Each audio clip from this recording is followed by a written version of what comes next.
Súperky z Kolárova. Aj keď prvý polčas skončil nerozhodne, ten druhý už mali pevne v rukách naše hráčky. V prvom polčase vyzerala hra Medičiek, ako by na súperky nestačili. Ani strelecky, ani v obrane sa neprejavovali ako obvykle a Kolárovčanky vždy pohotovo dorovnávali stav stretnutia, keďže im domáce hráčky nechávali veľkú voľnosť. Zabudli na to, že v Kolárove na jeseň nás porazili ich krídla. Tentokrát zase im dávali toľko voľnosti a bohužiaľ držali s nami zárovno stav len vďaka streľbe z krídel. Po polčase sa to trošku zlepšilo, obrana sa vysunula, zagresívnila. Medičky si začali pomaly budovať náskok a po 7 minútach viedli už o 5 gólov. Súperky nervózneli, čo sa prejavovalo na nepresných zakončeniach a ako by im dochádzali sily. No na strane Medičiek však došlo k niekoľkým chybám, čo Kolárovčanky využili. Medičky to však vyburcovalo k spresneniu hry a v 45.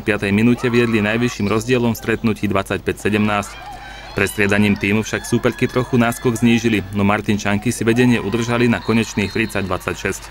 Vyzdvihnúť možno výkon Lady Dankworth, spoľahlivo zakončujúcej najmä sedmičky. Strelecky efektívna bola i Lene Johansen a pokiaľ ide o brankárky, beluskej obrana ako si nepomáhala, no i tak dosť pochytala a Nordahl sa mohla oprieť o výborne pracujúcu defenzívu.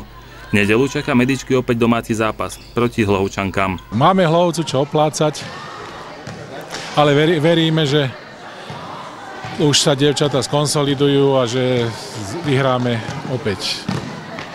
A Hlovec je vlastne v tabuľke pred nami a bude to súboj o 4. miesto.